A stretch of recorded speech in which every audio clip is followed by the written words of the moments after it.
والصلاة والسلام على سيدنا محمد وعلى آله وأصحابه أجمعين. الحمد لله والصلاة والسلام على سيدنا محمد وعلى آله وأصحابه أجمعين. أما بعد، فأعوذ بالله من الشيطان الرجيم. بسم الله الرحمن الرحيم.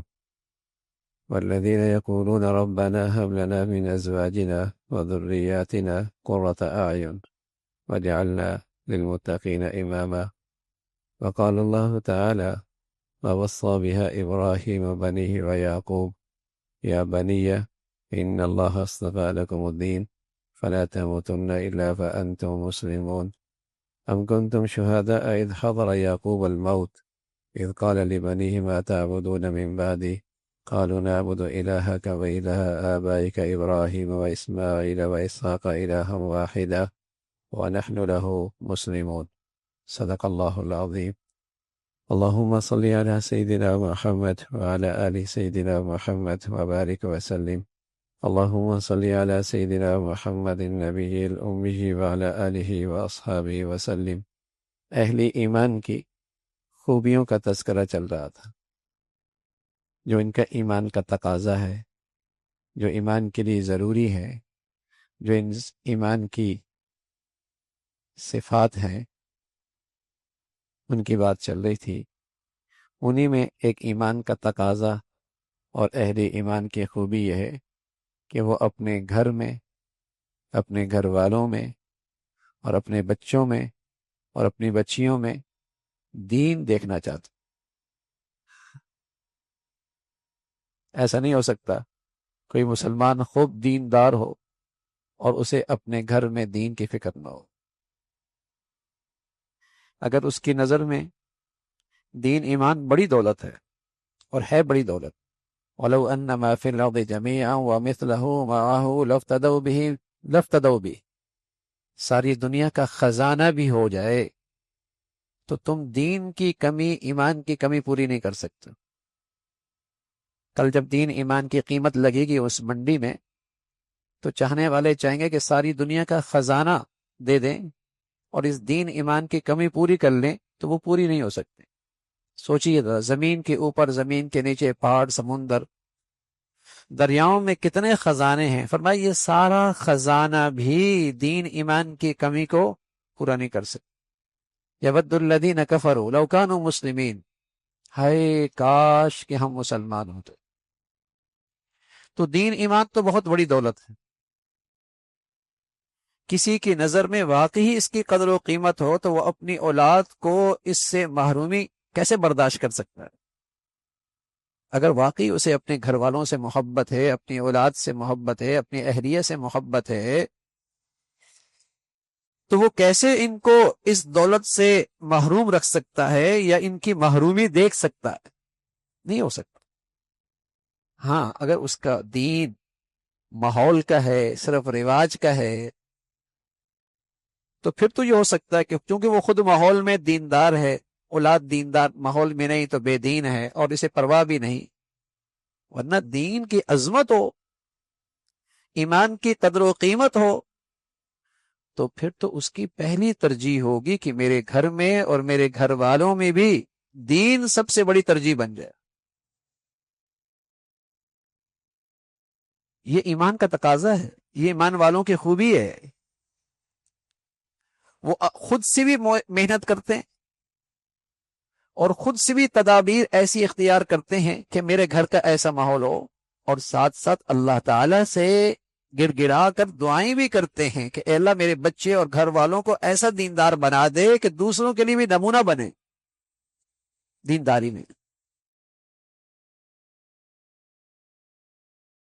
یا ایھا الذین آمنوا قوا انفسکم واہلیکم نارا، ایمان والو تمہارے ایمان کا تقاضا یہ ہے کہ جیسے خود آگ سے بچتے ہو، ایسے اپنے بچوں کو اور اپنے گھر والوں کو گناہ کی آگ سے بھی بچاؤ، گناہوں کے آگ سے بھی بچاؤ۔ تو یہ ایمان کا ایک بڑا تقاضا ہے۔ تو اس تقاضے کے لیے پھر مسلمان تدابیر کرتا۔ ایک تدبیر تو یہ کرتا ہے کہ گھر کی جو ذمہ دار ہوتی ہے بہو لے کے آ رہا ہے، گھر کا انتخاب کر رہا ہے،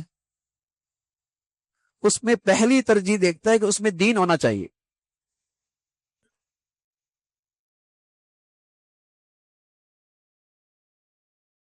پہلی ترجیح نیک ہونا چاہیے.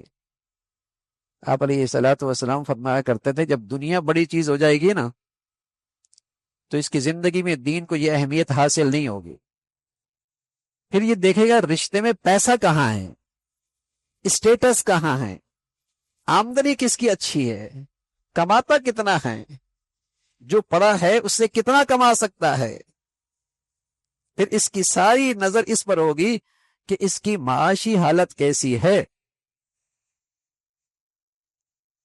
پھر دین اس کی ترجیح نہیں ہوگی. اگر دنیا بڑی چیز ہو جائے گی، اگر دین بڑی چیز ہوگی، پہلی چیز پھر یہ دین دیکھے گا، اس کے ساتھ معاش اچھا ہو جائے، خوبصورتی آ جائے، نعمتیں، کوئی بری بات نہیں. تو پہلی چیز اپنے گھر کو سنوارنے کے لیے دیکھے گا دین.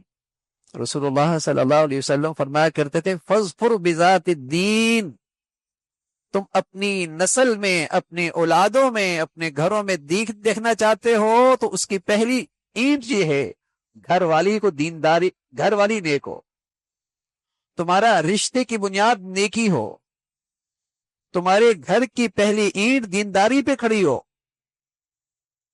عیسائی حسن دیکھتے ہوں گے، یہودی دولت دیکھتے ہوں گے، مسلمانوں کیا تو دین بڑی چیز ہوتی ہے. تو یہ پہلی چیز دیکھتا ہے دین کیسا ہے، کردار کیسا ہے، حیا کیسا ہے، عبادت کیسی ہے، خوف خدا کتنا ہے، صبر شکر کی زندگی کتنی ہے. فَاظْفُرْ بِذَاتِ الدِّينِ، دین دیکھو. ایمان کا تقاضا ہے تمہارے گھر میں دین ہو، تو پہلی چیز یہ دیکھتا ہے، دین دیکھتا ہے. اس لیے کہ گھر کی ذمہ دار ملکہ وہ نیک ہو جائے تو عورت نیک ہوتی تو خاندان نیک ہونے لگتا ہے، اولادیں نیک ہونے لگتی، مرد نیک ہوتا ہے تو فرد نیک ہوتا ہے. پہلی درسگاہ ماں کی گود ہوتی ہے. مائیں جب اسے سینے میں لگایا کرتی تھی تو پڑھتے تھے حسبی ربی جل اللہ ما فی قلبی غیر اللہ نور محمد صلی اللہ لا الہ الا اللہ. سینے سے لگاتی تھی، سرانے پہ سناتی تھی، گود میں سلاتی تھی، کان پہ یہ ہاتھ رکھ کے یہ ایمانی کلمات پڑھا کرتی تھی کہ سینے سے جسم کی غذا جاتی تھی، اس کی زبان سے اس کی روح اور اس کی ایمان کی غذا جایا کرتے تھے. حضرت شیخ الحدیث مولانا زکریا رحمۃ اللہ علیہ فرمانے لگے کہ میرے والد مولانا یحییٰ کانگلی رحمۃ اللہ علیہ، ہماری دادی ہمیں بتاتی ہیں کہ جب تمہارے ابا نے بولنا شروع کیا تھا تو اسے قرآن کی اتنی آیتیں یاد تھیں، اگر ان سب کو اکٹھا کیا جائے تو قرآن کا ایک پاؤ بنتا ہے. آپ کہیں گے یہ کیسے ہے؟ آپ اپنے بچے کے سامنے میمنی نہ بولے، صرف عربی بولے تو بچہ میمنی تو نہیں بولے گا، بولے گا تو عربی بولے گا نا. آپ اپنے بچے کے سامنے پشتو نہ بولے، صرف اردو بولے تو زبان کھولے گا تو اردو بولے گا نا.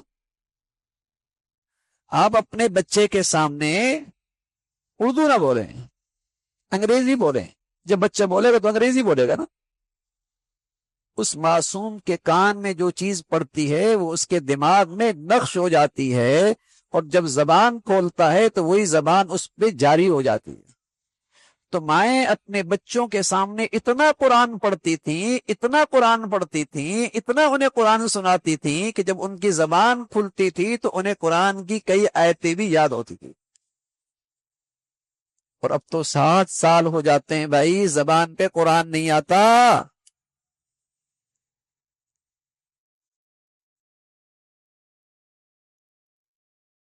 زندگی گزر جاتی ہے، تلفظ صحیح قرآن پڑھنا نہیں آتا. یہ ان گھروں کا حال بتا رہا ہوں جن گھروں میں دین ترجیح تھی کہ میں نے اپنے بچوں کو نیک بنانا ہے، دیندار بنانا ہے. ان کی کوشش ہوتی تھی کہ میرے بچے کی زبان پر سب سے پہلے کلمہ توحید جاری ہو، لا الہ الا اللہ، لا الہ الا اللہ۔ اور رسول اللہ صلی اللہ علیہ وسلم فرمایا کرتے تھے جس کا اول کلمہ لا الہ الا اللہ، آخری کلمہ لا الہ الا اللہ، دخل الجنہ، جنتی ہے۔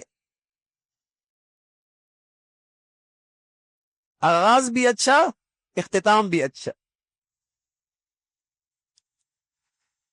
تو یہ مسلمانوں کا ایمان کا تقاضا ہے اور اہل ایمان کی خوبی ہے کہ وہ اپنے گھروں میں دین دیکھنا چاہتے ہیں، دین کی بہار، دین کی رونق اپنے بچے بچیوں میں، گھر والوں میں دین کی بہار دیکھنا چاہتے ہیں۔ تو اس کے لیے پہلا انتخاب عورت کا۔ ماں باپ بھی چاہتے تھے کہ وہ ایسے داماد کا انتخاب کریں جو اللہ سے ڈرنے والا ہو۔ حسن بصری رحمت اللہ علیہ، حضرت کی خدمت میں ایک شخص آیا، حضرت بیٹی جوان ہیں، بہت رشتے آ رہے ہیں اور اونچی سوسائٹی کے رشتے بھی آ رہے، سمجھ بھی نہیں آ رہی کہاں رشتہ کرو۔ اور فرمان لگے بھائی جو اللہ سے ڈرتا ہے وہاں بیٹی دے دینا، اگر مزاج مل گیا تو بہت اچھے طریقے سے رکھے گا، اور اگر مزاجوں میں فرق بھی ہوا تو اللہ سے ڈرتا ہے، ظلم تو نہیں کرے گا، زیادتی تو نہیں کرے گا، نا انصافی تو نہیں کرے گا، اللہ کا ڈر ہے۔ تو یہ انتخاب ہوتا تھا گھر سنوارنے کا، گھر میں دین کی حفاظت کا، گھر میں دین کی بقا کا۔ دوسری صورت کیا اختیار کی جاتی تھی؟ دوسری صورت یہ اختیار کی جاتی تھی کہ یا تو بچہ گھر میں رہتا ہے، بچیاں گھر میں رہتی، یا پھر تعلیمی ادارے میں رہتی، یا اس کی شخصیت گھر سے بنتی ہے، اس کی شخصیت میں گھر کا کردار بھی بہت اہم اور تعلیمی ادارے کا کردار بھی بہت اہم۔ اگر واقعی مسلمانوں کیا دین ترجیح ہے، معاش نہیں، معیشت نہیں، وہ ثانوی درجہ ہے، وہ دوسرے نمبر پر ہے، وہ آگے کی بات ہے، پہلا درجہ میرے بچوں کا دین، تو وہ اپنے بچوں کے لیے ایسے تعلیمی ادارے کا انتخاب کرتا ہے جہاں اس کا دین، اس کا شرم و حیا، اللہ اور اللہ کے رسول کی محبت، آخرت کا شوق وہ محفوظ رہے۔ اب یہ نہیں، اب بچے کی تعلیم میں صرف اسٹیٹس دیکھا جاتا ہے، تاکہ 10 عورتوں میں بیٹھ کر بات کی جائے میرا بیٹا تو وہاں پڑھتا ہے، فیس ڈالروں میں جاتی ہے، ہم تو پاؤنڈ میں فیس دیتے ہیں، یہاں تو اتنی فیس دیتے ہیں۔ اسٹیٹس دیکھتے ہیں، اور پتہ ہے وہاں نشہ بھی ہو رہا ہے، جانتے ہیں وہاں شرابیں بھی چل رہی ہیں، پتہ ہے وہاں پڑھانے والے بے دین اور لا دین بس اوقات ملحد ہیں، لیکن کیا کریں، معاش، کل اسے کیریئر کا مسئلہ ہے، دین ترجیح نہیں ہے۔ سچ کہا اللہ کے نبی نے، اذا عظمت امتی الدنیا نزعت منها ہیبۃ الاسلام، جب دنیا اور معاش بڑی اہمیت اختیار کر لے گی، پھر فیصلے دین کی بنیاد پر نہیں ہوں گے کہ بچوں کے فیصلے دین کو سامنے رکھا جائے، ان کے رشتوں کے لیے دین کو سامنے رکھا جائے، ان کی تعلیم کے لیے دین کو سامنے رکھا جائے، ان کے روزگار میں، ان کے معاش کی ذمہ داریوں میں دین کو سامنے رکھا جائے، نہ۔ جب دین بڑی چیز ہوتی ہے تو گھر میں بھی دین کو ترجیح، اس کی تعلیم میں بھی ترجیح، اور تیسری چیز جہاں اس کی معاشی ذمہ داریاں ہیں، جہاں اس کی معاشی مصروفیات ہیں، تو وہاں بھی دیکھا جاتا ہے کہ وہاں کہیں اس کا دین تو خطرے میں نہیں ہے، کہیں ایمان تو خطرے میں نہیں ہے۔ لیکن جب دین اور ایمان کی قدر و قیمت نکلتی ہے تو یہ شراب کی دکان پر بھی کسی ہندو کا ملازم بن کے شراب بھی بیچ رہا ہو۔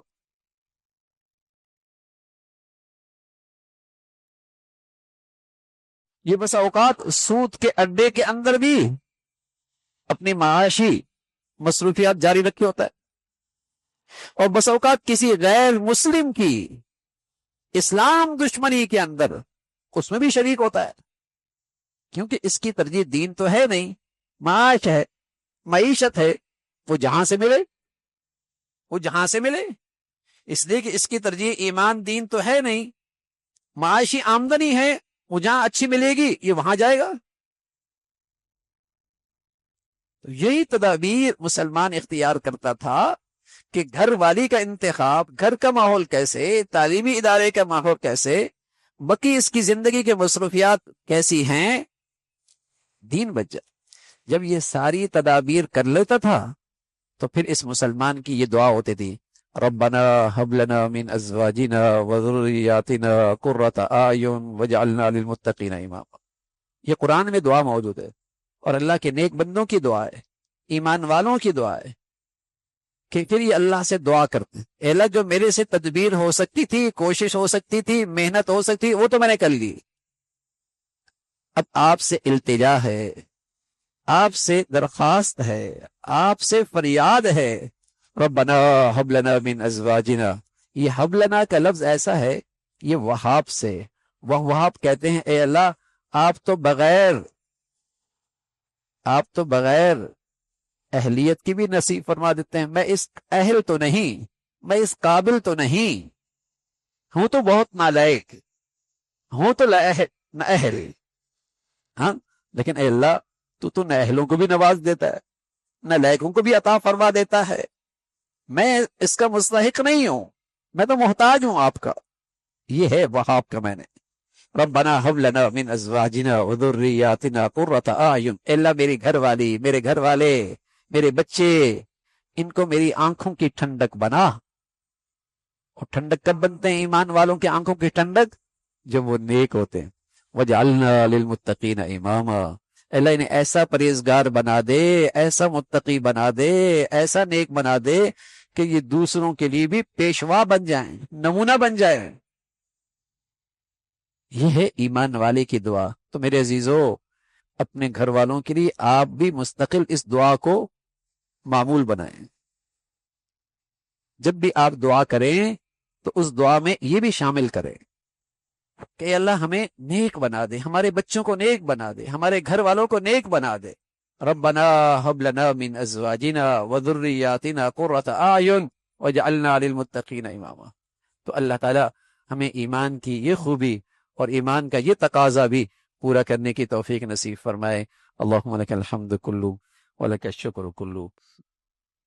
اللهم أعنا على ذكرك وشكرك وحسن عبادتك. اللهم أعنا على ذكرك وشكرك وحسن عبادتك. نستغفر الله ونتوب إليك، نستغفر الله ونتوب إليك. سبحان ربك رب العزة عما يصفون وسلام على المرسلين والحمد لله.